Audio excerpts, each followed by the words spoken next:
Via Justiça de hoje tem como tema os direitos dos animais. Nossos convidados, o ex-promotor de Justiça do Meio Ambiente, juiz Fernando Galvão, do Tribunal de Justiça Militar de Minas Gerais, e o defensor público federal, Celso Gabriel Rezende. Numa parceria da TV Assembleia com a Mages, a Associação dos Magistrados Mineiros, o Via Justiça está começando.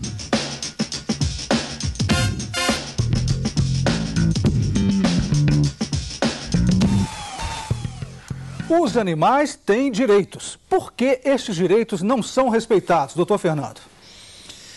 Essa pergunta já é uma pergunta desafiadora, né? Eles têm ou não têm direitos? Essa perspectiva vem ganhando força ao longo dos últimos anos. Aqui em Minas nós temos até alguns professores que defendem essa posição. Mas, segundo o nosso ordenamento jurídico, eles não são titulares de direitos. Quem são os titulares de direitos são as pessoas, os seres humanos, não é? E essa é uma referência antropocêntrica, não é, do nosso direito, em especial do direito ambiental, que tem uma forte referência, explícita referência na Declaração do Rio de Janeiro de 1992 e também na nossa Constituição de 1988, que centra toda a perspectiva de ordenação na pessoa humana. E quando nós pensamos que os animais se relacionam com os seres humanos e que eles compõem a ambiência, e compõem de maneira muito especial, não é? Porque tem uma relação afetiva com o ser humano, emocional com o ser humano. Quando se pensa no sofrimento do animal, quando se pensa em reconhecer que o animal não pode sofrer ou passar privações, a perspectiva do ordenamento atual, e essa é uma perspectiva que pode ser mudada, evidentemente, mas é uma perspectiva de proteger a integridade emocional, a postura humanizada do ser humano que se relaciona com animais e outros seres humanos, etc. Doutor Celso, por que esses direitos não são respeitados? Na verdade, como bem disse o professor Fernando Galvão, direito é uma relação de poder. Toda vez que se fala em direito, importa em que alguém é obrigado. Quando fala que um animal tem um direito, alguém está obrigado. O nosso ordenamento o titulariza como um objeto de pertencimento. Não dá a ele a condição de sujeito de direitos, mas como objeto de pertencimento. Agora, a Constituição, ela diz que esses direitos são direitos de todos. O meio ambiente ecologicamente equilibrado e essencial à sadia qualidade de vida é um direito de todos.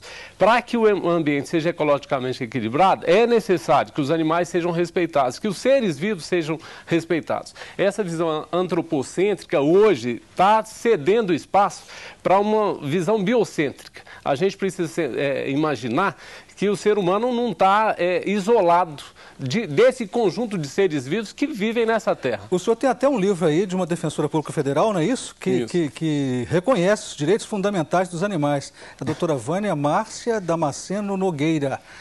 Esse livro fala sobre a construção jurídica de uma titularidade para além dos seres humanos. Isso porque os animais eles estão no Código Civil considerados como coisas, não é isso, doutor Celso? Na verdade, assim, o direito positivado, o direito que foi estatuído da condição de lei e traduzido pelas leis, ele, como bem disse o professor e a Constituição estabelece, ele reconhece o direito dos seres humanos, daqueles dotados de personalidade jurídica, dos seres humanos, das empresas. Essa tese da professora Vânia, Direitos Fundamentais dos Animais, é uma construção nova, porque a gente precisa imaginar que a gente não está sozinho aqui. Quando se pensa numa rosa, normalmente o sujeito pensa num buquê.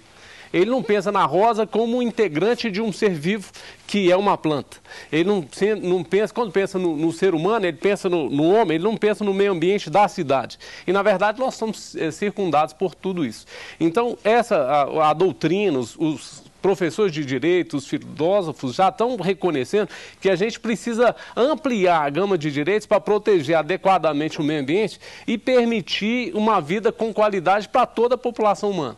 Excluir esses direitos, excluir essa condição de seres dotados de sensibilidade e que, por serem dotados de sensibilidade, precisam ser protegidos, ainda que não como uma categoria de sujeitos, ou um sujeito sui generis, um sujeito diferenciado do ser humano e das pessoas jurídicas, jurídica, mas que precisa ter uma categorização protegida pela lei, de forma que esses animais, os seres vivos, como um todo, os animais a fauna e a flora, precisam ser preservados.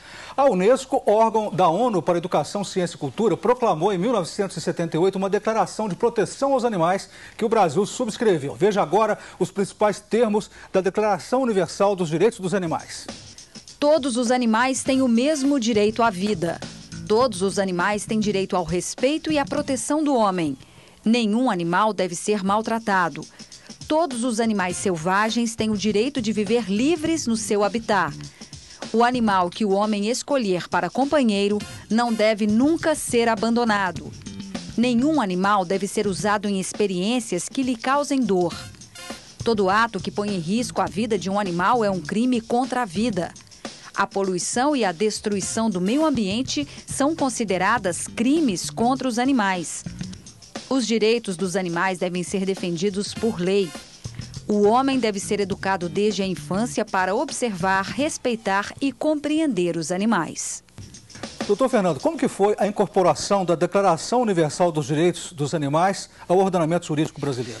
Nesses termos ela não sobrevive, porque há uma referência importante em 1992 que consolida uma visão antropocêntrica nesse plano internacional. E a Constituição tem essa perspectiva.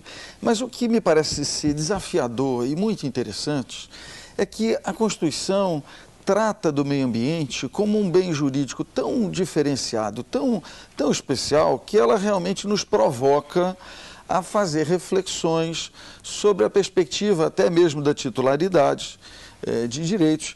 E é possível que nós venhamos a reconhecer obrigações aos seres humanos em relação aos animais que não necessariamente implique no reconhecimento de que o animal seja um sujeito de direito, apenas o sujeito ser humano obrigado a respeitar certos integrantes do meio ambiente.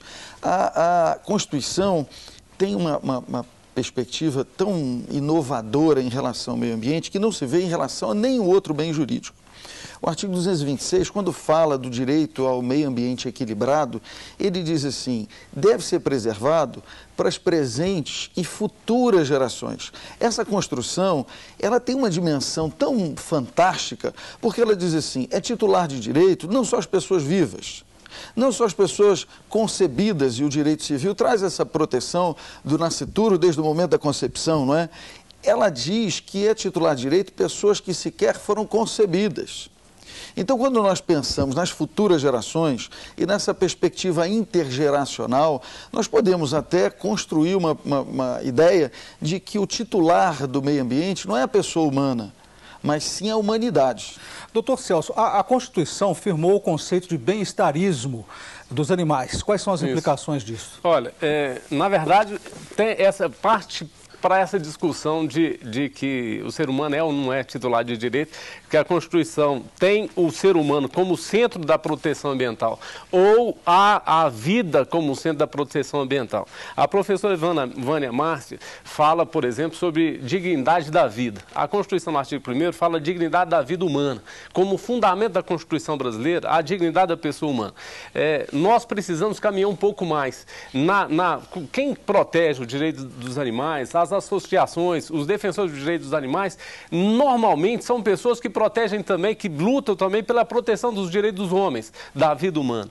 Daí é uma implicação, esse termo é um termo que tem implicações jurídicas, não totalmente aceitas pelo ordenamento jurídico, não incorporadas pela Constituição, como gostariam os ambientalistas, mas de certa forma, interpretar esses termos permite construção de uma realidade nova. O Via Justiça faz agora um rápido intervalo, voltamos em instantes.